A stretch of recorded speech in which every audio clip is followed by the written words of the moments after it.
escritor, pedagogo, catedrático de bachillerato, doctor honoris causa por la Universidad Politécnica de Valencia, los diversos premios y galardones que José Antonio Marina ha recibido reflejan el reconocimiento de su trabajo, de sus obras y del papel mediático que su pensamiento tiene en la sociedad actual. Su interés por la filosofía práctica le ha llevado a emprender proyectos como el Movimiento de Movilización Educativa o la Fundación Universidad de Padres, con su universidad online y con la que se encuentra fuertemente comprometido, y le confieren criterio para juzgar nuestra pedagogía actual. Ha dedicado su labor investigadora al estudio de la inteligencia y del talento, en especial a los mecanismos de la creatividad artística, científica, tecnológica y económica.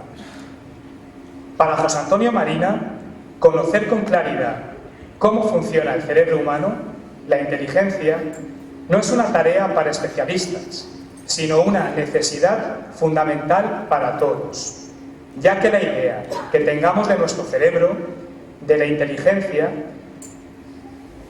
determinará la idea que tengamos de nosotros mismos, y esta, a su vez, determinará lo que finalmente somos.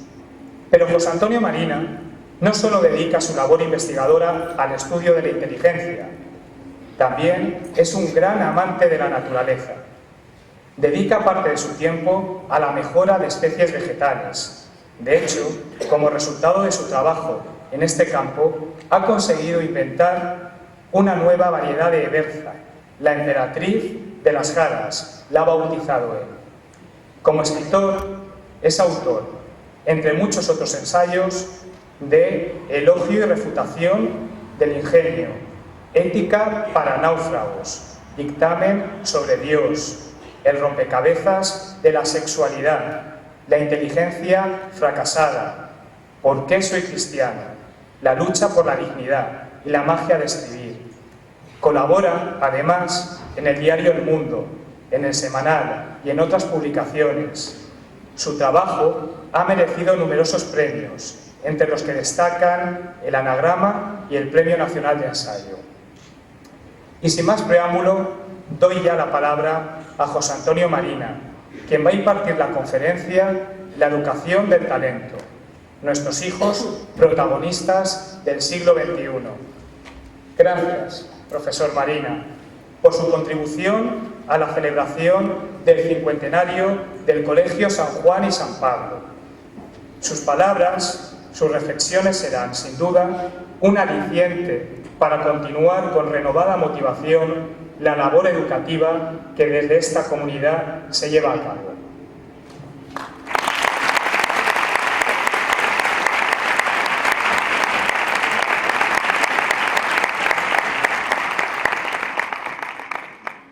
Primera cuestión, espero que... Esta es la primera cuestión. Espero que se oiga. Los de la última fila, ¿escuchan bien? Entonces podemos empezar. Primero quiero dar las gracias a Raúl por la presentación y por haberse acordado de mis verzas, porque yo presumo mucho de ellas, por una razón. Seguro que ustedes conocen a muchos escritores, pero ¿conocen a muchos inventores de verzas? Yo soy el único. Como ven ustedes, esa es mi ventaja competitiva. Me encantaría dedicar la conferencia a explicarles por qué mi verza, La emperatriz de las jaras, es tan estupenda y por qué me trae por el camino de la amargura, pero eso en todo caso lo dejaremos para el coloquio. Porque ahora quiero hablar de educación. Agradezco mucho al colegio, agradezco mucho a la acogida de la ciudad de Ibia, agradezco mucho que estén ustedes aquí, porque para mí hablar de educación es una gran alegría. Nos hemos instalado en un discurso educativo muy dramático, muy lúgubre, todo es dificilísimo, no sabemos lo que hacer, nos cambian los ministros, nos cambian las leyes, los chicos siguen sin ordenar su habitación, en fin, esto... Yo creo que no estamos reconociendo bien lo que es la educación. Y a mí me gustaría empezar recordando un poema japonés muy antiguo, en que se supone que están hablando dos ancianos, y uno le dice al otro, en contestación a una pregunta: ¿me preguntas qué es la felicidad? Un niño me ha preguntado por el camino, se lo he dicho, y antes de desaparecer por el recodo, se ha vuelto sonriendo hacia mí y me ha dicho adiós con la mano. Esa es la felicidad. Sin duda alguna era un maestro, pero lo que sí es cierto es que no nos damos cuenta de que el hecho de aprender, el hecho de desarrollar nuestra capacidad, es realmente bonito. Y lo perdemos casi desde la escuela primaria. Y lo que a mí me gustaría es recordar al principio por qué esto es tan espléndido, por qué esto es tan bello, y luego pasar a cuestiones prácticas. Porque ya sé que muchos de ustedes, que son padres o que son docentes, están pensando, sí, pero yo tengo muchas dificultades. Bueno, las dificultades vamos a resolverlas después. Pero primero vamos a recordar lo que decía un gran escritor, Antoine de Saint-Exupéry, que decía: antes de convencer a alguien que trabaje para hacer un barco, antes de enseñarle a hacer un barco, antes de pagarle por hacer un barco, lo que debemos hacer es despertar el entusiasmo por el mar. Y lo demás todo vendrá. Después todo vendrá. En este momento sabemos muchísimo de educación. Muchísimo. Y las 10.000 familias que han estado matriculadas en la Universidad de Padres lo saben. Hemos aprendido que se puede aprender más cosas de las que creíamos. Y que lo que tenemos que hacer es ponernos a ello, aprovechar las ocasiones y darnos cuenta, sin duda alguna, todo profesor y todo padre durante 15 segundos ha pensado aquello que decía Antonio Machado: Herodes, qué gran pedagogo, pero es 15 segundos. Luego enseguida volvemos a acercarnos a nuestros niños e incluso a nuestros adolescentes y pensar que realmente son estupendos. ¿Por qué he titulado esta conferencia La educación del talento? Bueno, talento es una palabra que se usa mucho, pero se usa con un sentido muy vago. ¿Qué talento tiene esta persona? ¿O tiene mucho talento para la música? No, les voy a decir por qué yo necesito dentro de mi programa educativo utilizar esta palabra. Y les voy a poner el ejemplo de un alumno mío de 17 años. Está en primero de bachillerato. Es un chico que en las pruebas de test de inteligencia sacaba 130, 140, muy inteligente. Y que además era muy estudioso, de manera que sacaba unas notas espectaculares. Pero en primero de bachillerato llega a la conclusión de que él es más listo que sus compañeros y más listo que sus profesores. Le gustaba mangonear, le gustaba ser jefecillo, manejar a otras gentes, y se hace jefe de un grupo de chicos de su edad, de su barrio, casi todos excluidos del sistema escolar. Les empieza a animar para que se metan en asuntos turbios. Este chico tiene 25 años y está en la cárcel por tráfico de drogas. Una pregunta importante: ¿es inteligente este chico? Hombre, todas las pruebas nos dicen que sí. Y sin embargo, el uso que ha hecho de su inteligencia ha sido muy estúpido. Entonces, eso es lo que, por esas razones por las que necesitamos dos palabras, que es: una persona puede ser muy inteligente, y si hace buen uso de esa inteligencia, puede desarrollar su talento. Y si no, puede echarlo todo a perder. Y entonces en la educación tenemos que hacer esas dos cosas. Vamos a ver la inteligencia de esta persona y vamos a enseñarle a que la use. Hay un ejemplo que a mí me gusta poner a mis alumnos más pequeñitos y que a lo mejor, si se lo cuentan mal a sus padres, pensarán que les estoy llevando por el mal camino. Porque les suelo decir que la inteligencia humana a lo que más se parece es al juego del póker. Y a lo mejor pueden pensar, santo Dios, ¿qué les está enseñando este señor a jugarse hasta las pestañas? No, es un ejemplo.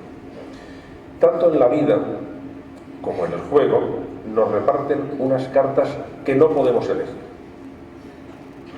En la vida, pues la genética, la familia, la situación social, el pueblo donde vivo, la salud, no la podemos elegir. Tanto en el juego como en la vida hay cartas buenas y cartas malas. Tanto en el juego como en la vida es mejor tener cartas buenas que cartas malas. Pero ahora viene la pregunta que tiene que ver con la educación. ¿Quién gana en el juego? ¿Quién tiene las mejores cartas? No, quien sabe jugar mejor con las cartas que tiene. Ese es el talento. Y entonces lo que tenemos que decir a nuestros chicos y a nuestras chicas, mira, tú eres como eres, pero yo te voy a enseñar a que sepas jugar muy bien con las cosas que tienes. ¿Por qué? Porque además la inteligencia humana funciona con una especie de bucle, que es que lo que hacemos nos hace. Y entonces, si lo utilizamos bien, eso que hacemos va aumentando las capacidades que tenemos. Pensar en la inteligencia como si fuera el capital intelectual que cada uno de nosotros tenemos. Que son nuestros conocimientos, cómo manejamos las emociones, la voluntad que tenemos. Como todos los capitales, lo podemos invertir bien o lo podemos invertir mal. Si lo invertimos mal, se acaba el capital. Si lo invertimos bien, ese capital va aumentando. Eso es lo que hace la educación. Y eso es lo que hace después un comportarse con talento donde sea, como ama de casa, como funcionario del ayuntamiento, como docente o como presidente del gobierno. Da igual. Vamos a ver cómo consigues elegir bien las metas y movilizar los conocimientos que necesites, las emociones que necesites, la tenacidad que necesites para conseguirlo. Y eso todos estamos prácticamente teniéndonos que enfrentar a esa situación. Pero además pasa una cosa, antes ha dicho Raúl, que a mí me interesa mucho estudiar cómo funciona el cerebro humano. Y que además todos deberíamos saber algo de cómo funciona. Entre otras cosas, porque la neurología es la única ciencia optimista que hay. Cada descubrimiento que hace, lo que nos dice es que podemos aprender más, podemos ser más listos, podemos hacerlo a cualquier edad. Y por lo tanto, tenemos más posibilidades de las que queríamos. Y eso es muy buena noticia. Eso es muy buena noticia, porque cuando estamos hablando o de inteligencia, o sobre todo de talento, tenemos que pensar una cosa. Cuando uno de nuestros niños ha nacido, cuando nace un bebé con un cerebro que su último gran cambio sucedió hace unos 200.000 años. Es decir, nace con un cerebro prehistórico. Pero como son genios, todos los niños nacen genios y luego ya vamos decayendo, en un periodo de tiempo prodigiosamente corto, 10-12 años, ese cerebro, que era un cerebro prehistórico, lo convierte en un cerebro moderno muy potente. El talento no está antes, está después de la educación. Y por lo tanto, si nosotros llevamos bien la educación, lo que podemos convertirla es una generadora de talento. ¿Eso es posible? Sí. ¿Sabemos hacerlo? Sí. ¿Estamos haciéndolo a medias? ¿Deberíamos hacerlo? Por supuesto, porque si no, estamos tratando mal a nuestros chicos y a nuestras chicas. En el momento que sabemos que el niño que nace con una maravillosa maquinaria de aprender, que nace como una esponja, como con todas las antenas desplegadas, le educamos bien, entonces tened en cuenta que cuando un niño aprende algo, no es que haya abierto un cajoncito como de un archivo y le hayamos metido ahí el conocimiento. es que al aprender algo estamos construyendo físicamente nuestro cerebro. Cada vez que aprendemos una cosa, hay una conexión que se crea y que le va a permitir al niño seguir haciendo esas cosas. Cada vez que guardamos algo en la memoria, es como si hubiéramos desplegado unas antenitas que le va a permitir captar otras cosas. Si habéis ido, por ejemplo, al médico y os ha auscultado con el fonendoscopio, si tenéis ocasión de decirle, me deja a ver qué escucho yo. A lo mejor tenéis la misma agudeza auditiva que el médico, pero nosotros no oímos nada. Y el médico dice, sí, estoy oyendo que tienes un soplo en la válvula mitral. ¿Dónde está usted oyendo eso? Ah, es que yo sé oírlo. Es que yo sé escucharlo. Y cuando aprendemos algo, lo que hacemos es como el médico, estamos desarrollando algo que nos permite comprender cosas que los demás no comprenden, aprender cosas que los demás no comprenden, entender cosas que los demás no comprenden. Y eso es porque el cerebro se ha ido construyendo durante todo este proceso de aprendizaje y es más potente. Y ahora tenemos otra buenísima noticia. Durante mucho tiempo hemos estado dando por sentado que la gran época de la educación era la primera infancia. De 1 a 3, de 1 a 5, yo creo que de 1 a 7 o 1 a 8, o a los 8 años, que verdaderamente los niños es que aprenden con una velocidad prodigiosa. Pero en los últimos años, y ha sido uno de los descubrimientos que más nos ha sorprendido, sobre todo a los que estamos en el mundo de la educación, ha sido que los neurólogos han descubierto que hay una segunda edad de oro del aprendizaje, en que el cerebro se rediseña por completo, y que es de 13 a 17 años. Y que esa época tan turbulenta, que nos lleva por el camino de la amargura, socorro, tengo un hijo adolescente, que no es por lo que todos habíamos estado diciendo, bueno, es que los pobres están llenos de hormonas, ¿qué van a hacer? No es por eso. Es porque habían aprendido a conducir un cerebro que era un ciclomotor y de repente se encuentran al volante de un cerebro que se ha convertido en un Ferrari. Y claro, tener un Ferrari es estupendo porque es potentísimo, pero como no sepas conducirlo, chocas con el primer muro que te encuentres, que es lo que pasa en estos adolescentes. Entonces, desde el momento que hemos sabido que lo que está pasando a la adolescencia es que vuelve a estar en un proceso de absorción completo, en que, como decía, se rediseña el cerebro, en que empiezan a consolidarse las grandes habilidades, en que empieza a asentarse el talento del adolescente, en que cambia el sistema de premios. Vemos que es la gran oportunidad, la segunda gran oportunidad que tenemos, porque además nos permite carencias que haya podido tener durante la infancia. Ese es el momento de cumplirlas, es el momento de arreglarlas, digamos.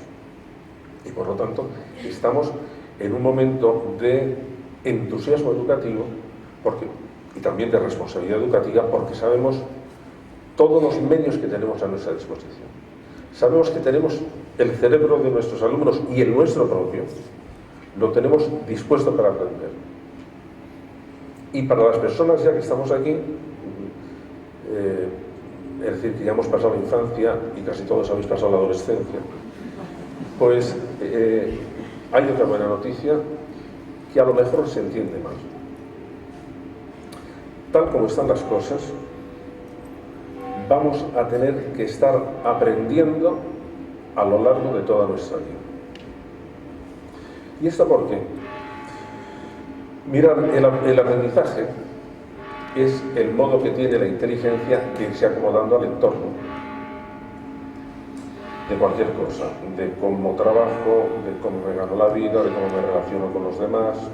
Entonces, cuando las sociedades eran muy estables, con aprender en los primeros años o hasta que se tenía un oficio, ya bastaba. Porque los oficios no cambiaban nada a lo largo de la vida. Es decir, un herrero que estaba haciendo herraduras de caballerías se siguen haciendo como hace 200 años. Si las hacía bien, ya con eso podía durar toda la vida. Pero en el momento que la sociedad cambia muy rápidamente, Tenemos que aprender porque si no nos quedamos marginados. Antes me contaba Rafael, ¿qué ha pasado aquí en IBI? Pues que ustedes han tenido mucha inteligencia porque se han dado cuenta de que tenían que cambiar. Y la redactación que han hecho de su industria, pues a nadie le habrá gustado, porque a todos nos cuesta salir de nuestra zona de confort. Y ya cuando sabemos una cosa, las cosas no cambian, estamos así en una rutina, nos sentimos seguros y confortables. Pero cuando nos dicen que hay que cambiar, pues hay mucha gente que le cuesta mucho. Y hay mucha gente que no está preparada. Y hay mucha gente que no es capaz de asimilar esas cosas. Y ahora lo que tenemos que decir a nuestra gente joven, pues así es como va a ser. Y entonces, si no les damos una configuración de su inteligencia en que la capacidad de aprender, el gusto por aprender y la posibilidad de aprender estén muy vivas, se van a encontrar con muchos problemas. Ahora ya se está diciendo que posiblemente van a tener que cambiar de trabajo cada 4 o 5 años, es decir, reciclarse. Eso es más complicado de lo que parece. Eso es más complicado porque una persona que se encuentra, pensarlo con vuestros trabajos, una persona que se encuentra segura en lo que hace, de repente dice, no, pues hay que cambiar. Esto que oímos tanto, lo fundamental es innovar donde sea, en las clases, en los trabajos. Señor usted, esto de innovar es muy complicado. Es muy complicado, no me diga usted ahora que yo me levante y empiece a innovar, porque no me habían educado para eso. Me habían educado para hacer bien mi trabajo, para ser responsable, para ser cumplidor, y ahora me dicen que sí, pero que eso que así no vale. Y usted lo que tiene es que innovar. Pero está usted dejando en una situación un poquitín rara. Bueno, pues nuestros hijos se van a encontrar en eso. Lo que estamos, por ejemplo, nosotros estudiando desde la Universidad de Padres es qué capacidades, qué habilidades, qué conocimientos, qué destrezas van a pedir a vuestros hijos. ¿Por qué? Porque las tenemos que enseñar. Daos cuenta que nosotros estamos preparando a nuestros hijos para un mundo que no conocemos. Van a trabajar con herramientas que no se han inventado y van a manejar sistemas de pensamiento que no se han inventado. Y entonces nuestra preocupación es decir, ¿cómo nos preocupamos? Si no conocemos hacia dónde van a ir, ¿cómo nos preparamos? Sabemos algunas cosas con certeza. Vamos a un mundo globalizado, vamos a un mundo que va a estar en competencia mundial, a un mundo que va a tener muchísimas posibilidades, muchísimas oportunidades, pero que por desgracia va a ser feroz para que no se aproveche. Feroz. Cuando yo viajo por Estados Unidos, que es un país que admiro mucho y que admiro muchísimo su vitalidad. Se metieron en la crisis, nos metieron en la crisis, a los 2 años habían salido, cuando nosotros todavía estamos aquí en Europa, pues a ver cómo salimos. Eso es admirable, tienen una capacidad de reacción fantástica.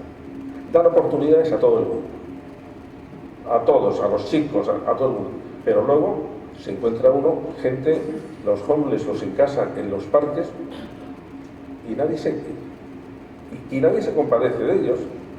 Porque mira, tú dejaste pasar, tú seguro que tuviste tu oportunidad y la has dejado pasar. Eso es injusto, porque muchas veces no es verdad que sea así. Pero es un poco al mundo que va.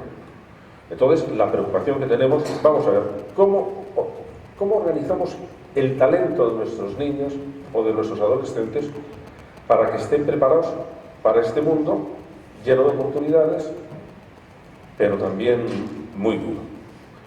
Entonces tienen que tener, por ejemplo, un tipo de conocimientos de estructura mental muy flexible.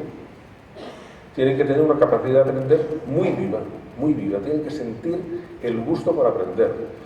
Y fijaros, es que, sobre todo si hay aquí maestros de primaria o maestros de primaria.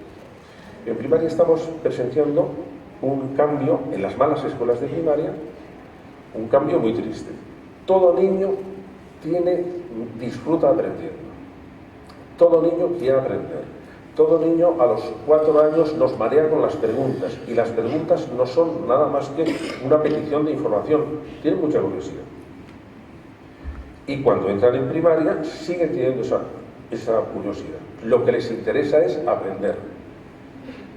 Mi nieto, que ahora está en segundo de primaria, el primer día que le dijeron lo que era un volcán, salió diciendo que quería ser volcánico y que eso de los volcanes que era maravilloso. Cuando salen de primaria, lo que les interesa es aprobar. Y ahí nos hemos dejado por el camino algo verdaderamente importante, porque es el motor que tenemos que seguir alimentando. Porque ese es el entusiasmo por el mar, y en nuestro caso sería el entusiasmo por aprender. Pero luego tenemos que hacer muchas cosas más. Vamos a empezar ahora a ver por dónde deberíamos ir. Cuando un niño, bueno, como sabréis todas las madres que tenéis más de un niño, todas sabéis algo que a la pedagogía le ha costado mucho trabajo aprender, porque de vez en cuando el pequeño príncipe del cuento decía: ¿cuánta paciencia hay que tener para explicar a los mayores las cosas? Porque no las entienden. Bueno, pues esto nos costó mucho trabajo entender, que los niños nacen diferentes. Sin duda no nacen diferentes en derechos, claro que no, pero nacen diferentes porque unos son niños y otras son niñas, porque unos tienen un cerebro que aprende con más rapidez o con menos rapidez, y porque nacen con temperamentos distintos. Hay niños que son nerviosos, hay niños que son tranquilos, hay niños que son curiosos, hay niños que son retraídos, y que entonces, con cada uno de esos niños, tenemos que ver qué hacemos. Y hay algunos, por ejemplo, a mí me interesa mucho y he dedicado 2 libros enteros al miedo. El miedo creo que es un sentimiento que nos desata, que es peligrosísimo y que es tremendo. Y uno de ellos está dedicado al miedo de los niños. ¿Por qué los niños aprenden el miedo y qué deberíamos hacer para que aprendieran a ser valientes? Porque discutiremos mucho sobre educación, pero vamos a ver. ¿Qué preferimos? ¿Que un niño sea cobarde o que sea valiente? Un niño o una niña. Valiente. ¿Que sea sociable o insociable? Sociable. ¿Que sea dependiente o que sea autónomo? Que sea autónomo. ¿Que sea rutinario o que se le ocurran cosas? Que se le ocurran cosas. Y entonces, que tenga seguridad en sí mismo o que sea inseguro, que tenga seguridad en sí mismo. Ya no sabemos que todas esas cosas el niño las aprende en un cierto orden.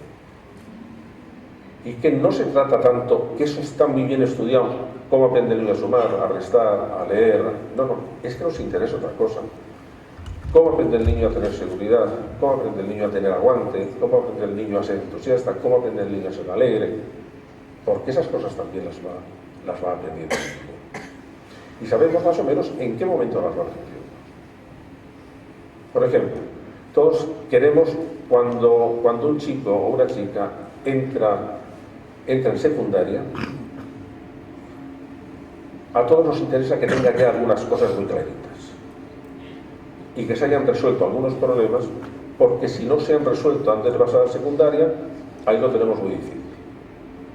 Nosotros, por ejemplo, en los programas de la Universidad de Padres, que por cierto están todos ustedes invitados, no tienen más que entrar en internet y poner universidadepadres.es y ahí les dicen todo lo que hacemos. Nosotros damos mucha importancia al último ciclo de primaria, 10, 11, 11, 12, o 9, 10, 10, 11, según esto. ¿Por qué? Suele ser una edad deliciosa. Tan deliciosa que entonces padres y docentes descansamos y decimos: qué bien, ya han pasado, ya los tenemos, ya están tranquilitos. Pero sabemos que hay algunos elementos que tenemos que resolver antes de que pase a la secundaria. Uno de tipo académico. Tienen que salir de primaria teniendo una buena comprensión lectora. Como no entiendan lo que leen, van a quedarse absolutamente marginados, porque en secundaria ya no lo hacemos. Damos por supuesto que tienen que venir. Y si no entienden lo que leen o tienen dificultad en la mecánica de la lectura, pues no podemos hacer nada, porque toda la educación se basa en la lectura.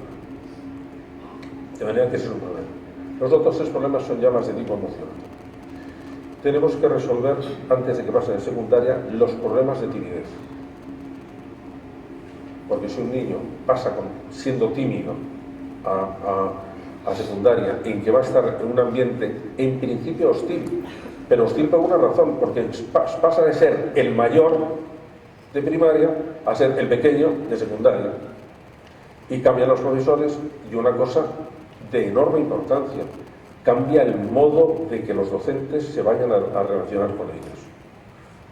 Mientras que en primaria hay unos profesores, hay menos profesores, hay el profesor tutor que está más cerca de ellos, se preocupan más de ver cómo va el niño. En secundaria hay una especie de un cierto distanciamiento. No tenemos, por eso cuando se puso la LOMSE en vigor y maestros pudieron dar el primer ciclo de secundaria, hay muchos que dijeron, no, eso es un desastre, no están capacitados. Pues lo hicieron estupendamente, en general. Lo hicieron estupendamente porque prolongaron, en el ambiente hostil, prolongaron la relación con los alumnos que tenían en primaria. Y entonces se ocupan, digamos, de ellos como si todavía fueran un poco niños. Y eso les venía bien. De manera que los problemas se dividen. Cambia de compañeros. Hay un momento en que el grupo va a tener muchísima incidencia, y entonces tenemos que enseñarlo. Tenemos que enseñarles, después de haber estado toda primaria insistiendo en que tienen que socializar bien, que tienen que hacer amigos, que tienen que llevarse bien con los otros, ahora tenemos que empezar a decir, cuidado, pero que no tenga tanta importancia el grupo. Porque todos sabemos que el grupo en la adolescencia tiene un poder como no tienen ya los padres o como no tenemos los docentes. Por eso yo a los padres les digo con frecuencia, ¿te interesan mucho las notas de tus hijos? Sí. Pues ya es hora de que te interesen las notas de los amigos de tus hijos. Porque si los amigos de tus hijos tienen buenas notas, te puedes marchar de vacaciones. El grupo te va a educar a tu hijo. Y como tengan malas notas, vas a empezar a tener problemas. Y como no sepas en qué grupo están, vas a tener más problemas. Entonces tenemos que enseñarle que tienes que saber afirmarte frente al grupo, para que el grupo no te mangone. Y eso salen chicas y salen chicos. Cuando una chica cae en un grupo de chicas que se dedica a hacer la vida imposible, lo tiene muy duro. Y tenemos, por lo tanto, que saber cómo preparamos a esas personas para que sepan enfrentarse. Y esa es la edad buena, el último ciclo de primaria. El otro es el tema de la agresividad. Cuando no hemos conseguido que un niño o que una niña haya aprendido a controlar su agresividad antes de entrar en secundaria, el asunto es muy complicado. El asunto es muy complicado por muchos mecanismos. Uno de ellos es que la gente no quiere jugar o no quiere ser amigo de las personas agresivas. Y como las personas agresivas quieren tener amigos, como en principio pueden responder, es volviéndose más agresivas todavía. Y el otro problema, que antes lo tratábamos a los 14 años, pero se nos está viniendo muy hacia abajo, porque nos estamos comiendo la infancia. Ahora ya, por ejemplo, incluso UNICEF dice que la adolescencia empieza a los 10 años. Si seguimos así, la adolescencia va a empezar en el momento del destete. Con lo cual estamos presionando a los niños para que crezcan muy rápido y no disfruten de la infancia. Y por ejemplo, ahora empezamos a ver ese problema que les decía, la preocupación excesiva por la propia imagen corporal, que antes aparecía a los 14 años, luego empezó a los 13 y ahora tenemos que empezar a tratarlo en el último curso de primaria. Y no nos acompaña mucho el asunto, porque por ejemplo, el año pasado hubo en Londres un escándalo porque unos grandes almacenes lanzó a la venta un modelo sexy de bikini para niñas de 9 años. Y aquí he visto el otro día un modelo con rellenito de bikini para niñas de 10 años. Digo, no. Cuidado, que además en esto quienes lo compran son sus mamás. O sea que, vamos, que el asunto es, hay que tomarle, no sé si vieron ustedes una película que se llamaba Little Sunshine, algo así, que era una niña que se presentaba a un concurso de canto y era la única que iba como una niña. Las otras iban como una especie de super vedette miniatura. Era un espectáculo realmente desagradable, y más desagradable todavía ver el apasionamiento de las madres por pintarles las uñas. Por ejemplo, en este momento estamos empezando a ver niñas que nacen, que cuando terminan primaria, el regalo que piden es una sesión de masaje y de spa, igual que las que terminan secundaria, una operación de pecho. Esto no es bueno para ellos, además nos da igual, es que no es bueno para ellas, pero estamos presionándole mal, y todo lo que tenemos que hacer en ese momento de la educación es, vamos a ver si conseguimos que tengan una buena percepción de estas cosas. Pero fijaros, para que veáis cómo le estamos sabiendo algunas cosas que antes no creíamos que eran tan importantes. Hay un test que hacemos a los niños cuando tienen 5 años, a los niños y a las niñas. Para no tener que ser siempre repitiendo, cuando diga niños, estoy diciendo a niños y niñas, a todos. A los 5 años. Y es muy divertido.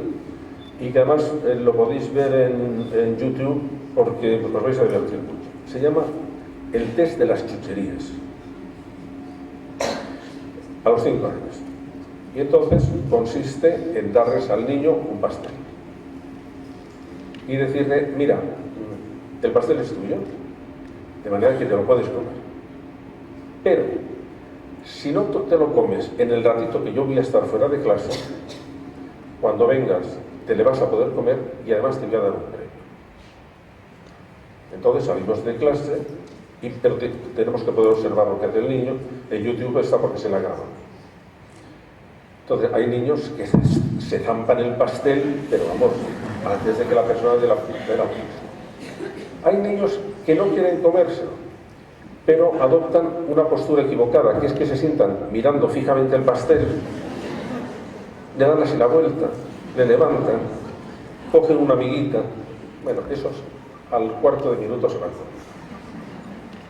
Hay otros que no solamente deciden no comerse el pastel, sino que ponen en juego estrategias que les funcionan bien. La más corriente es que se tapan los ojos. O empiezan a dar vueltas alrededor de la clase. Porque lo que saben es, si yo me quedo mirando fijamente, me lo como. Pero si me distraigo y no pienso en ello, se me pasa el tiempo. Lo importante no es esta anécdota. Lo importante es que se ha seguido a estos niños 15 años. Es decir, hasta que tenían 20. Y se ha visto que todo su proceso educativo, académico o incluso de acercamiento al mundo laboral, el resultado de este test tan elemental predice mejor la evolución que los test clásicos de inteligencia. Y esto, claro, tened en cuenta que durante todo el proceso educativo, el test se llama técnicamente test de aplazamiento de la recompensa. Claro, toda la eficacia del sistema educativo, lo que estamos pidiendo al niño es que tiene que aplazar la recompensa. ¿Por qué? Porque no la tiene en ese momento. Y los niños que tienen esa capacidad están muchísimo más preparados para cualquier cosa que pase que los que no saben aplazar la recompensa. Entonces, ahí sabemos una cosa absolutamente segura. Si queremos que un niño esté preparado para lo que le venga y para aumentar su inteligencia, tiene que saber aplazar la recompensa. Y eso forma parte de la educación, donde padres tienen un papel muy importante y donde en la escuela también tenemos un papel realmente importante. Luego, si queréis, hablamos, si queréis, me preguntáis en alguna cosa concreta, porque en estas cosas de educación siempre conviene bajar a cosas concretas para no perderse en músicas celestiales. Pero ahora, como os decía, sabemos, por ejemplo, vamos a ver, algo que ha salido antes. ¿Cómo puedo yo conseguir que un niño llegue a secundaria y que tenga seguridad en sí mismo? Tener seguridad en sí mismo es muchísimo más importante que lo que se dice de la autoestima. Porque la autoestima tiene que ver, bueno, con una idea de cómo me valoro, y eso, por ejemplo, los delincuentes juveniles en los test de autoestima dan una autoestima enorme. Sí, están, vamos, no sé, no se les ponerá por delante. No, lo de la seguridad en sí mismo y en las propias capacidades, eso sí que es importante. Y están muy relacionadas los dos. ¿Y esto cómo se hace? Pues ahí hay que dividirse las tareas. Durante los primeros años, 2, 3 primeros años, la función principal es de los padres. ¿Por qué? Porque el entorno en que está el niño durante esos años es lo que le va a proporcionar algo que posiblemente no vaya a perder nunca, que es una especie de seguridad básica. Estoy en un mundo seguro, estoy en un mundo comprensible, estoy en un mundo ordenado y esa seguridad básica dura siempre. Tened en cuenta que cuando nace un niño no sabe a dónde ha venido, si no, no saldría. Bueno, pero sale así, alegremente, pero no entiende lo que le pasa. Poneros un momento en la cabeza del niño que de estar calentito y a oscuras, nace un sitio donde de entrada le pegan una azotaina, luego gritan, luego le mueven, luego le lavan. Santo Dios, ¿qué hago con todo esto? Entonces, ¿qué pasa? Lo que decían las madres es que el niño tiene que aprender si el mundo es previsible o no previsible. Y para que el niño aprenda que el mundo es previsible, pues hay que tener unos comportamientos ritualizados, unos comportamientos ordenados, porque los niños están aprendiendo mucho. Y ahí sí que están aprendiendo qué pasa con el mundo. Si me puedo fiar de él o no puedo fiarme de él. Tened en cuenta, por ejemplo, que los niños no entienden el lenguaje, pero sí nacen comprendiendo los tonos del lenguaje. De manera que sus padres tienen una bronca delante de un niño de 2 meses, el niño no sabe lo que dice. El niño lo que sabe es que está en un ambiente hostil. Y esas cosas, naturalmente, que le están dando o la seguridad básica o la inseguridad básica. Al estudiar el miedo en los niños, organicé mucha información que nos indica una cosa. Hay niños que nacen más vulnerables al miedo que otros. Es decir, hay niños que nacen como si vinieran con una especie de antenitas para percibir todo lo amedrentador que hay en el mundo. Y entonces son niños que son muy irritables, que se irritan con mucha facilidad, que se asustan con mucha facilidad, que luego tardan mucho tiempo en explorar, necesitan estar cogidos de la falda de su madre, y que mientras que hay otros que vienen con las suyas antenas, pero solo perciben lo estupendo. Así que son niños fantásticos, son niños seguros, son niños que suerte has tenido. Lo que sabemos ahora es que durante ese periodo de 2, 3 años, ese temperamento, que para algunos niños es un problema, por ejemplo para los niños vulnerables, lo podemos en gran parte cambiar. Y ahí tenemos, sin embargo, no es que sea muy complicado, porque no es que todos nos tengamos que volver psicólogos, como nadie tiene que volverse dietista, y sin embargo sabe qué es lo que debe comer el niño, porque son cosas sencillas. Pero lo que pasa con los niños vulnerables es que nos dan la impresión, parece que nos están animando a hacer con ellos justo lo que no debemos hacer. Porque cuando vemos un niño vulnerable, nuestro primer movimiento es protegerlo lo más que podamos. Y claro, al protegerlo lo más que podamos, lo que estamos es impidiendo que empiece a ganar sus propias batallitas, que es lo que le va a ir dando seguridad en sí mismo. Claro que las que pueda él hacer, claro que graduándoselas, claro que teniendo detrás el apoyo, pero el niño tiene que hacerlo.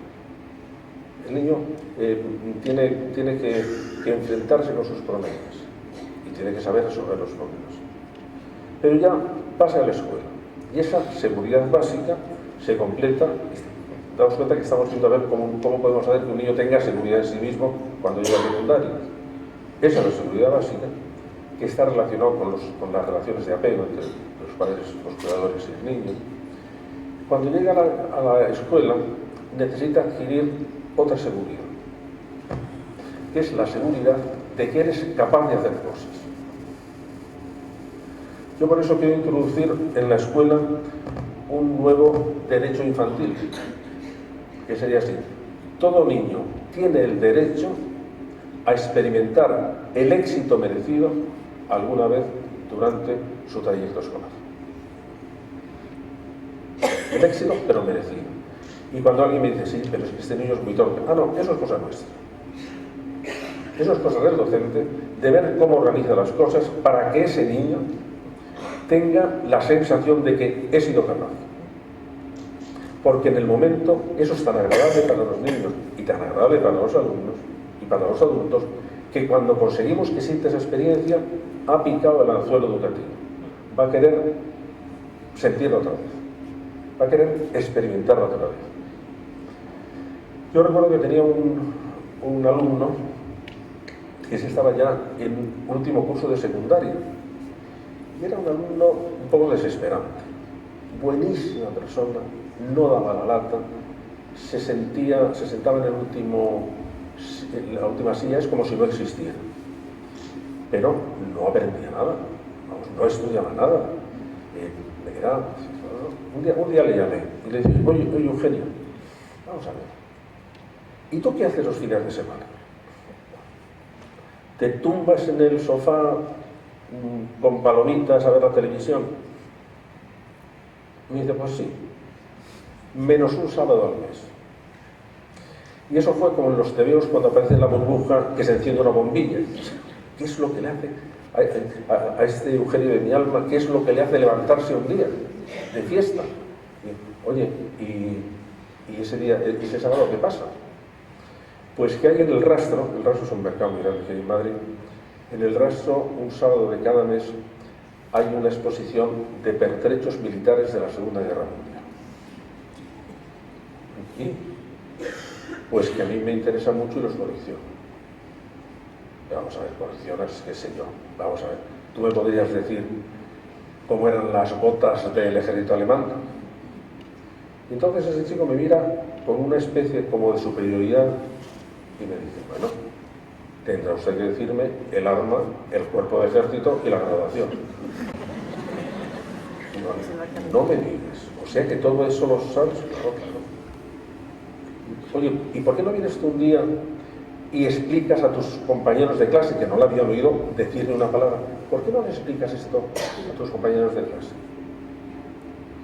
Se me queda así mirando y dice, ¿puedo traer mi colección de cascos? Mira, mientras no traigas colección de machetes, los cascos bien. Pasados 5 o 6 años, y yo me lo vuelvo a encontrar y me dice, ¿sabe que este año termino la licenciatura de Historia? Hombre, qué bien, Eugenio, cuánto me alegro. ¿Sabe por qué lo estudió? ¿Se acuerda que usted me dijo que fuera a hablar a los chicos de mi clase? Para mí eso fue decisivo porque había sido la única persona en toda mi vida de estudiante que se había tomado en serio algo que yo hacía. Y que en vez de decir, pero qué imbécil eres con los dichosos cascos, Eugenio, déjame ya de meter un porquería en casa. No, de repente usted me dijo, pues qué interesante, explícaselo. A eso es a lo que me refiero a decir que todos, el estudio, y yo creo que se debía ese derecho ampliar a toda la vida, todo el mundo tenemos derecho a sentir la experiencia de éxito merecido alguna vez, aunque sea solo una vez. Porque es un tipo de cosas que nos puede cambiar la vida. Ya se está terminando mi tiempo, pero solo quería decirle unas cosas, que muchas veces antes decíamos que los chicos van a tener que tener mucha flexibilidad para acomodarse a un mundo que va a ir muy rápido. Y nosotros también tenemos que tener mucha flexibilidad cuando intentamos poner en práctica métodos de educación. ¿Por qué? Porque hay cosas que en teoría van a funcionar y luego en la práctica no funcionan. Por ejemplo, las leyes de educación. Yo a mis alumnos jovencitos les cuento una cosa que les divierte mucho, que es que a mitad del siglo pasado, en China hubo una plaga de ratas que se comía las cosechas de arroz. Entonces el gobierno chino no tenía dinero para hacer una campaña de desratización y en algún despacho o a algún ministro se le ocurrió una idea genial. Somos 1.000 millones de chinos. Si cada chino mata unas cuantas ratas, vamos, nos quitamos la plaga de ratas en un pispá. Bueno, ¿y cómo motivamos al chino a matar ratas? Bueno, que se presente en la comisaría con un cadáver de rata, le damos una propina. El asunto, en teoría, es decir, el ministerio, parecía claro, limpio, eficaz y barato. Pero no funcionó. Y no funcionó porque los campesinos hicieron cuentas y vieron que era más rentable criar ratas que matar arroz.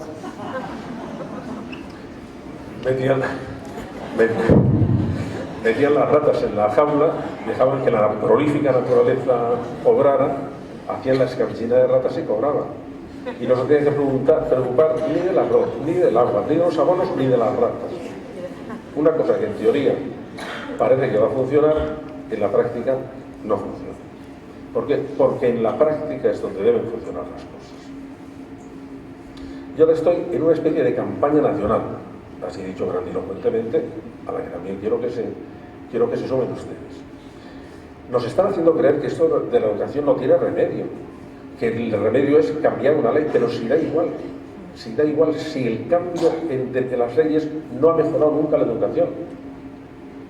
Lo que tiene que mejorar es cómo damos clase, y cómo están tratados los profesores, y cómo se dirigen los centros, y cómo se ayuda a las familias para que no tengan diferencias sociales fuertes que influyen en la educación, y cómo se atienden las zonas de alto riesgo educativo.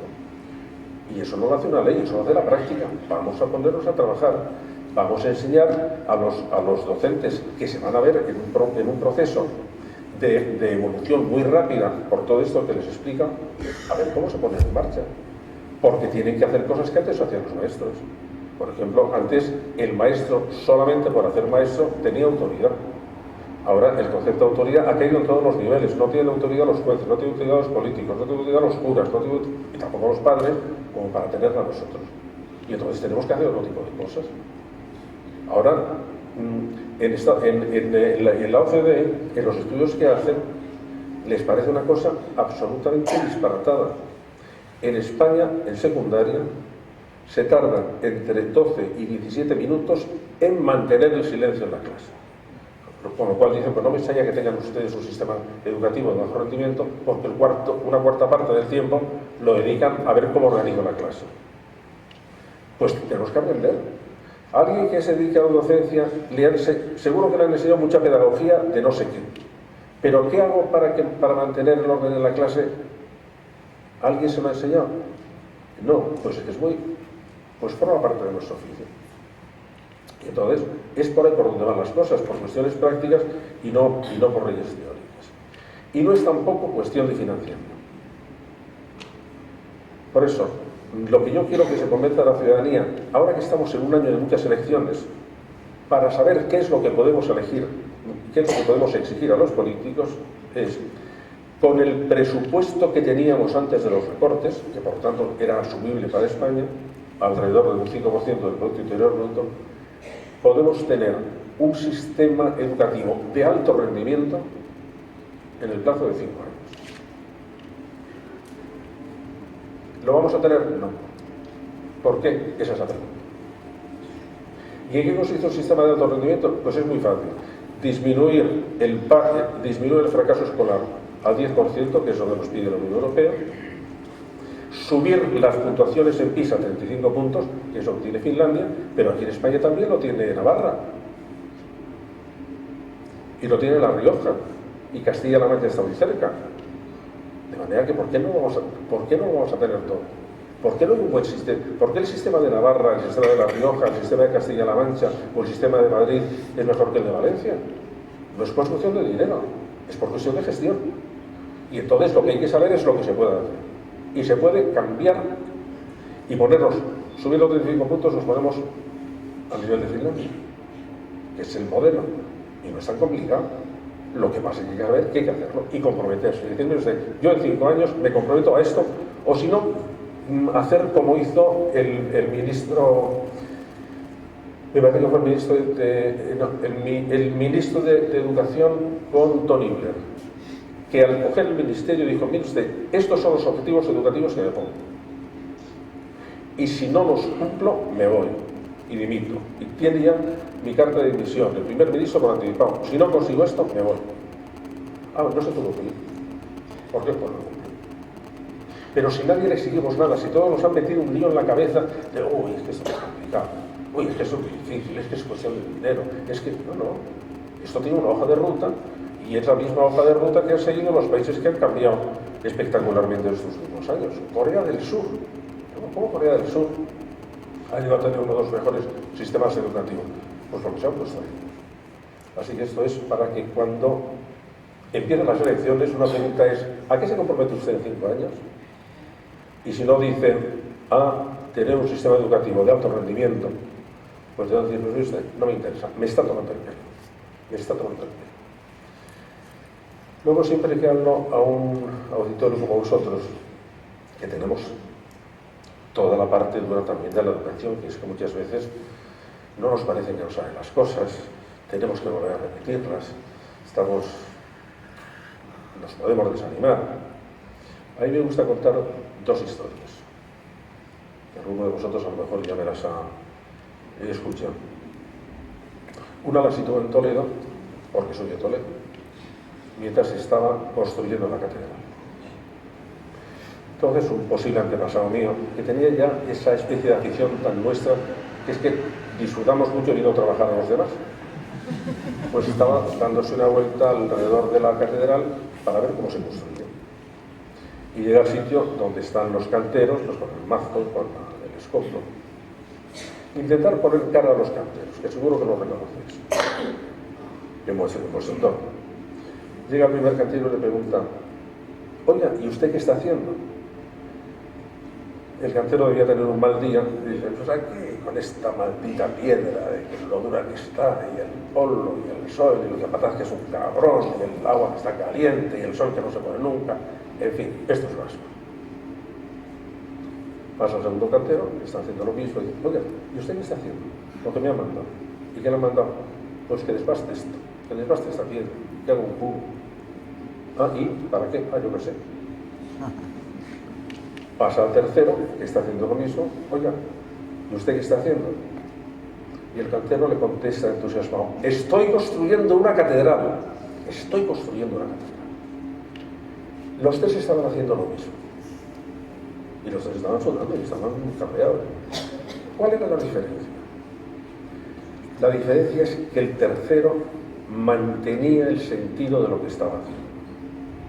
Y sabía que estaba haciendo una cosa muy pequeñita, pero indispensable para un proyecto muy grande.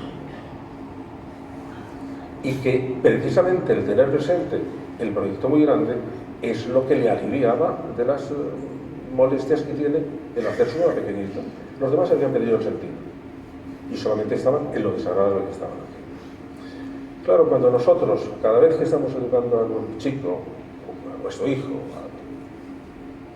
muchas veces pensamos: qué pejiguera esto de todos los días. No, mira, nosotros estamos construyendo con esa cosita tan pequeña que es que le estamos enseñando a un niño a ver si consigue dominar el lápiz.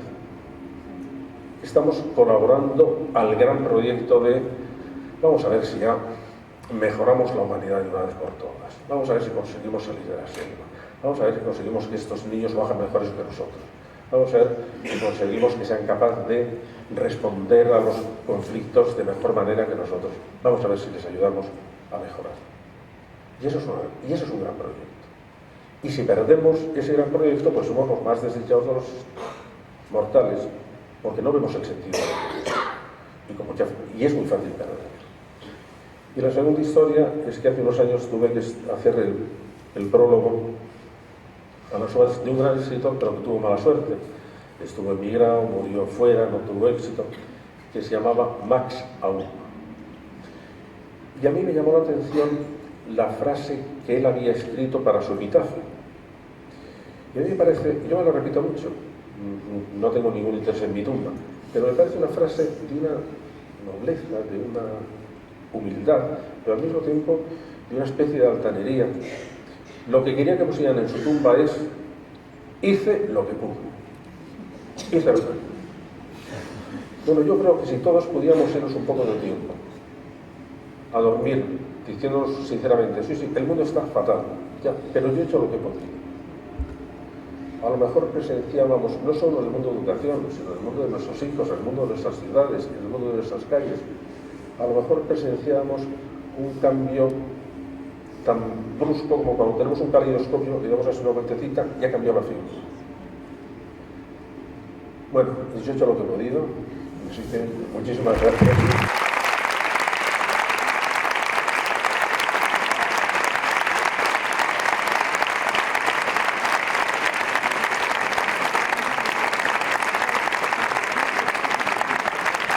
¿Hasta qué punto ese interés no se convierte en ocasiones en un exceso de tutela, en un exceso de supervisión y, en definitiva, tiene como consecuencia una inhabilitación de nuestros hijos para esa adaptación al entorno?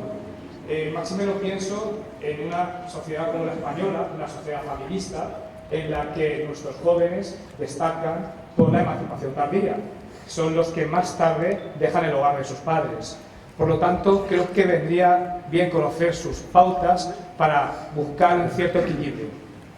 Sí, yo creo, Raúl, que tienes toda la razón. Y de hecho está empezando ahora a hablarse de los padres helicóptero, que son los padres que están continuamente vigilando como por encima a sus hijos y que llegan a algunos extremos un poco ridículos.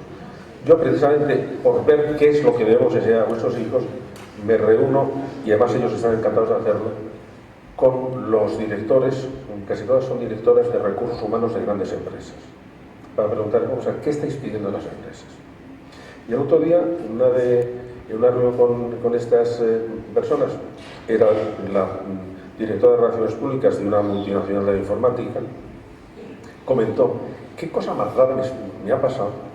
Que al hacer selección de personal, bueno, pues hay una persona que le ha dicho que no viniera. Y a la mañana siguiente se ha presentado el padre de ese chico a pedirle explicaciones de por qué no lo había aprobado. Y yo me quedé, pero todos los demás dijeron, bueno, a nosotros nos está pasando eso ahora frecuentemente. Es decir, que ya si un padre tiene que acercarse para hablar con quien ha hecho la selección de personal de un chico que ya ha terminado la carrera, pues es un poco decir, oye, te estás metiendo, estás además humillando a tu hijo y estás dando de tu hijo una impresión rarísima. Lo primero que hay que tener en vista, y esto es importante para la educación, es que uno de los componentes de la educación es que tenemos que ayudar a los niños a que se vayan haciendo personas autónomas. Y ese es un proceso lento que aparece enseguida y que además al principio son los mismos niños que nos lo dicen. Todos los niños a los 2 años quieren soltarse de la mano de su madre. Aparece lo que los pediatras o los psicólogos infantiles llaman la guerra por la cuchara, que es que quieren coger la cuchara y entonces pegar en la papilla y que todo, qué bonito. Me estoy sintiendo agente de mis acciones. Se va intensificando y toda la etapa de la adolescencia, el problema está en que los chicos están pidiendo más autonomía y los padres tenemos miedo a darle más autonomía. Y entonces ahí es donde aparece una forma que funciona bastante bien de contratos personales entre padres y los hijos, decir, mira, esto es lo que hay, más libertad con más responsabilidad. De manera que, si tú quieres más libertad, tienes que demostrar más responsabilidad. Y cuando van las dos cosas juntas, entonces es cuando estamos dando al chico o a la chica un sentimiento de que él está dirigiendo su propia vida, pero que eso exige cumplir una serie de condiciones. Es verdad que en España, no ahora con la crisis que es explicable, si no encuentras trabajo, pues seguramente con los padres, pero en épocas de bonanza, la etapa de la edad de emancipación es alrededor de los 30 años. Cuando yo se lo cuento, sobre todo si lo gente anglosajona, les parece rarísimo, pero no quieren irse de casa.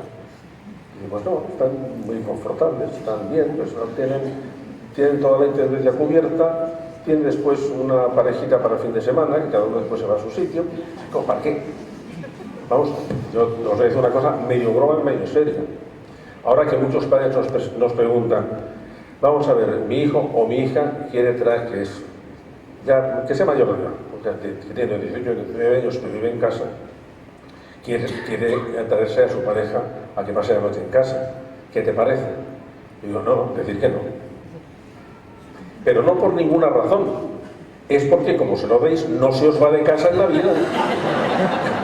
Claro, ¿para qué se va a ir? De manera que eso, pero sí, que se supone. Tenemos que darle. El problema es que es a lo que he dedicado el libro del talento de los adolescentes, es que empieza a haber ahora un consenso entre los grandes especialistas de la adolescencia en que estamos infantilizando a los adolescentes. Y los estamos infantilizando por un exceso de prevención o de protección. Que los adolescentes pueden ser muy responsables, pueden mantener relaciones afectivas muy serias, pueden cumplir sus obligaciones muy bien, pero tenemos que pedírselo y tenemos que exigírselo y le tenemos que dar las ventajas que tiene eso también. Algunas veces es difícil de hacerlo, pero como no arreglamos las cosas, es si seguimos protegiéndoles, porque entonces siguen, soy adolescente, luego tengo que seguir responsable. Yo estaba ahora en Madrid con una cría, que es Laura Decker, que a los 13 años, esta niña había nacido en un barco, pero ahora era ciudadana holandesa, y a los 13 años decidió que quería dar la vuelta al mundo en solitario en barco de vela. Entonces pidió autorización, sus padres le dijeron que sí, pero los jueces holandeses dijeron que no les parecía, entre otras cosas porque además tenía que ir al colegio.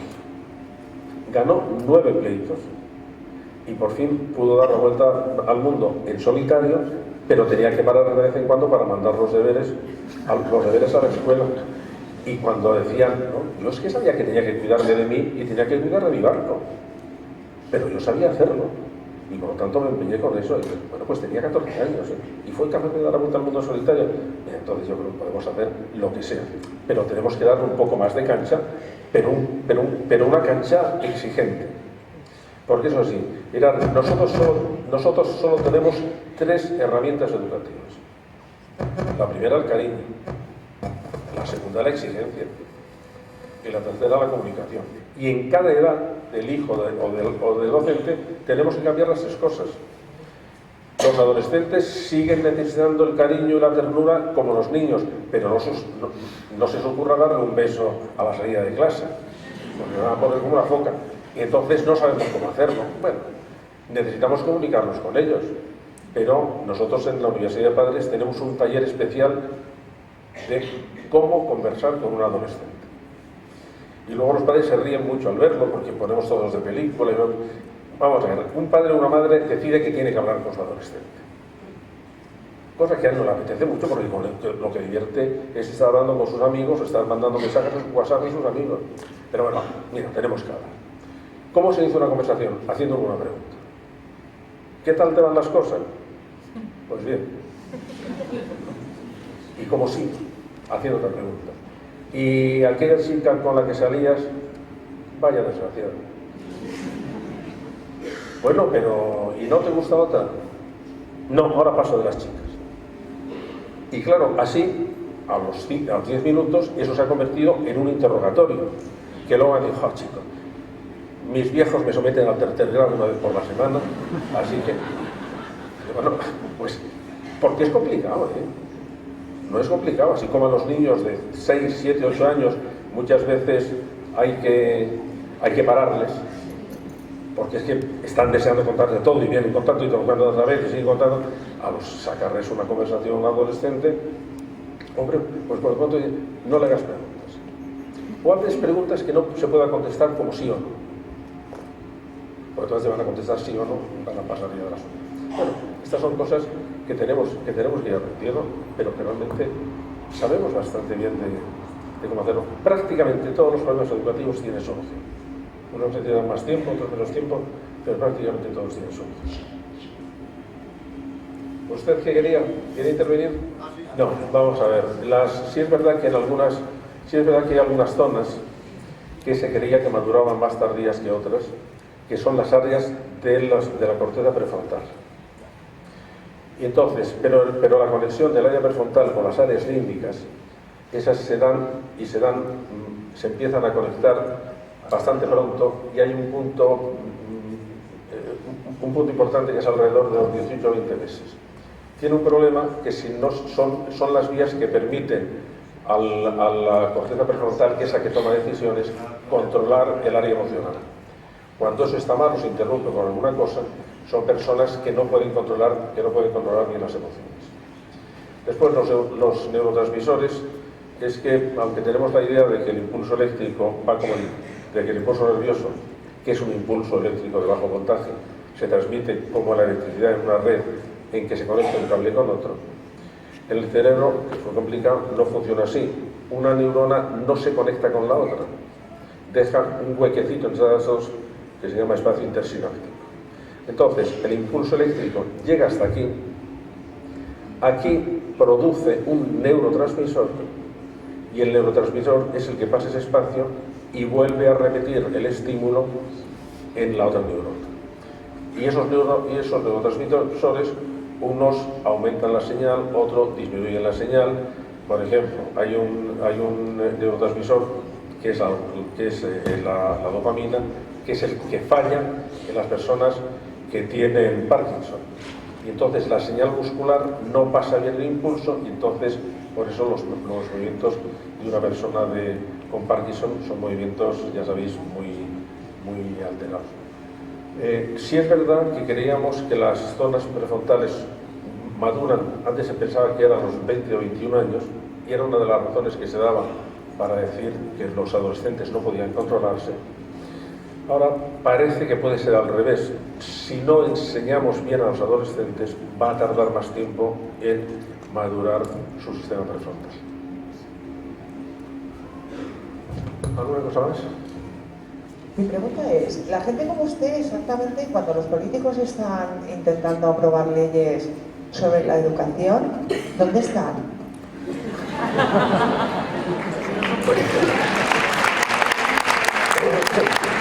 Pues miren, yo en unos momentos estaba en mi aula, ahora estoy aquí, procuro, porque creo que hago cosas, como por ejemplo organizar la movilización educativa, porque los políticos no van a llegar nunca a un pacto educativo, y solo se podrá conseguir si la ciudadanía se moviliza y les exige un pacto educativo. Y luego, si procuro estar tanto en los medios de comunicación, es porque creo que hay que hacer que la gente se dé cuenta de las posibilidades que tenemos, porque es que si solo vimos lo otro, todos acabamos por resignarnos y decir, claro, es que esto no tiene remedio, es que esto... No, hay que dar un mensaje no irracionalmente optimista, sino rigurosamente optimista. Esto se puede hacer, y esto se puede hacer en este tiempo. Y yo, como os decía antes, en ese sentido yo hago lo que puedo, yo hago lo que puedo. Yo no soy político. Cuando algún partido político me ha pedido que les dé algún informe, se lo he dado a quien me lo ha pedido. Yo he asistido a conferencias desde con gente de Ribatasuna a con gente de Opus Dei, porque yo voy a decir siempre lo mismo. Pero alguna vez que han querido que tuviera algún cargo, yo les digo, mira, una de las cosas que yo tengo es que quiero mantener mi independencia educativa. ¿Por qué? Porque uno de los problemas que tiene la educación en España es que está muy ideologizada. Cada partido piensa que utilizando la educación va a cambiar al país, y entonces, pues con mucha facilidad utilizan la educación. Y entonces lo que necesitamos es, digamos, gente que desde fuera diga, mire usted, esto es lo que sabemos. Esto es lo que sabemos. Y hay cosas que no se pueden ideologizar. Si esto funciona, funciona. Y entonces, si nos metemos todos, digamos, en la política educativa, entonces, ya aparte que no lo sabría hacer, pero no me parece que es mi misión. Y hay que tener en cuenta que la ideología es a la educación lo que la mixomatosis al conejo, que es que no deja. Y por eso hay que lanzar un mensaje hasta cierto punto de rigor técnico de este asunto. Es que esto funciona así y esto no funciona. Es decir, no funciona ninguna reforma que se hace cambiando las leyes. En cambio funcionan las reformas que se hacen mejorando los equipos directivos, mejorando el profesorado, mejorando la autonomía de los centros, ayudando económicamente a las zonas en riesgo educativo económico y favoreciendo la colaboración de las familias con la escuela. Pues ya está, si no empiezan por ahí, no funciona ninguna ley. Ni la primera de los socialistas, ni después la del Partido Popular con Pilar del Castillo, ni la segunda ley de los socialistas, ni esta tampoco, porque se mueven en los despachos. Y lo que hay que hacer es, ¿y cómo mejoro yo el rendimiento de este aula? Por eso hay que decir a los colegios que ellos pueden mejorar la educación sin necesidad de esperar a que mejore todo el sistema educativo. Porque un colegio que hace un proyecto educativo mejora su rendimiento en 2 o 3 años, incluso con el mismo personal, con otro modo de trabajar. Ahora estamos aprendiendo muchas formas de que los chicos aprendan mejor y aprendan más rápido. Y muchas veces es por una movilidad que en este momento no tenemos en las aulas. Hay un problema con los niños de altas capacidades, que no sabemos qué hacer con ellos, pero sí es que es muy sencillo. Permite que un niño con altas capacidades, en alguna asignatura que es donde tenga altas capacidades, salte al curso siguiente. Más sencillo imposible, más barato imposible, porque su clase se va a aburrir. Pero si tú le pasas 2 cursos después en esa asignatura, se siente que es el rey de la creación, porque ha saltado más, pero en esa asignatura, porque las otras cosas conviene que esté con los niños de su edad. Son cosas de organización. Mirad, cuando estamos en una clase, el profesor, por término medio, tiene que acomodarse a la velocidad de aprendizaje media, la del mayor número de alumnos. Entonces se nos descuelgan los que aprenden más despacio. Cuidado, que una persona puede ser muy inteligente y aprender más despacio. Y eso lo conocemos a todas las personas. Personas que tardan mucho a lo mejor en entender una cosa, pero luego son como una especie de apisonadora. Es que vamos, los niños pasan igual. Entonces esos niños no se los pueden descolgar, pero hay otros que se descuelgan porque aprenden más rápido que los demás. Entonces decimos, vamos a ver, ¿qué vamos a hacer con esto? Pues si tenemos unas clases muy estancas, no vamos a poder hacerlo. Entonces vamos a ver si distribuimos esto. Por ejemplo, en los colegios donde hay primaria y secundaria, es fantástico que los niños del último curso de primaria estén algunas horas con los de secundaria, porque nosotros tenemos una separación entre primaria y secundaria fortísima, y eso no es de sentido común, porque el progreso tiene que ser progresivo.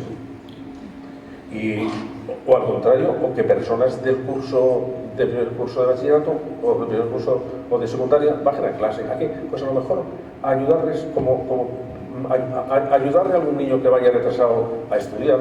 Cuando cogemos a un niño mayor y le decimos que va a ser el tutor de un niño pequeño, va como la seda, va estupendo, es decir, y esos son trucos que vamos teniendo y que hace que todo el centro escolar, por ejemplo, todo personal que trabaja en un centro escolar es personal docente.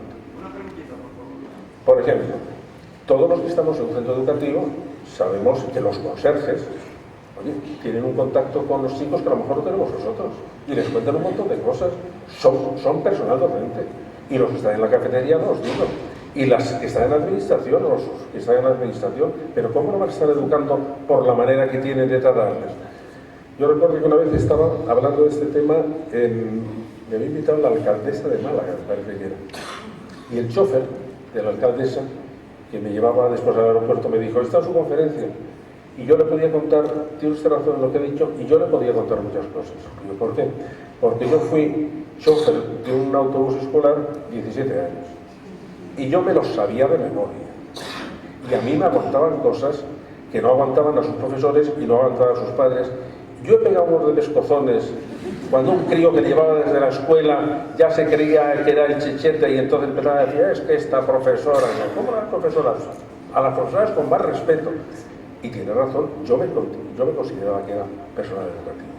Y cuando están dentro de este entorno, hacen las cosas de otra manera, como los canteros.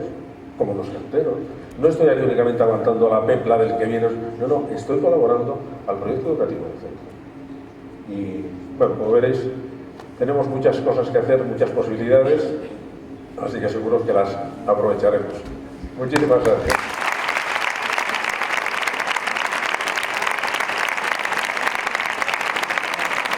Muchísimas gracias, profesor Marina.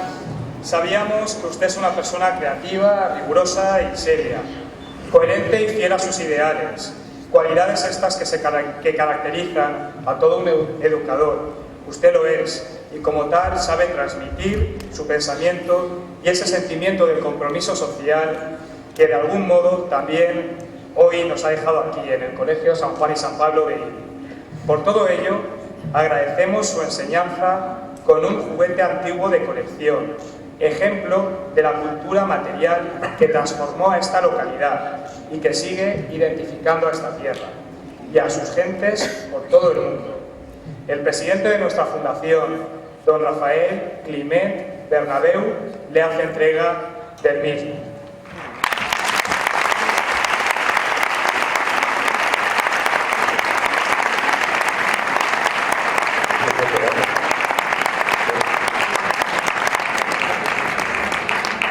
¿Esto qué es? ¡Qué preciosidad! ¡Qué preciosidad! ¡Qué preciosidad! Muchísimas gracias. No